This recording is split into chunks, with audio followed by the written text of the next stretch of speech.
What is front-end development? When we open a website or an application, we are a user of that application.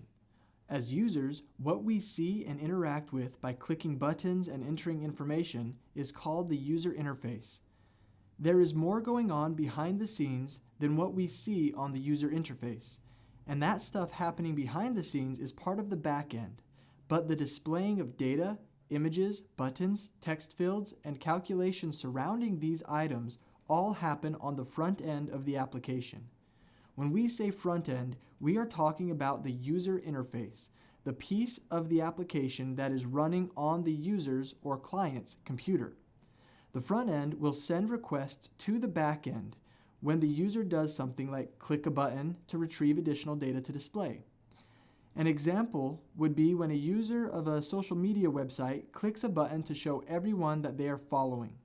When the user clicks that button, the front end will send a request to the back end to ask for the data that describes all the users being followed by the user who clicked the button.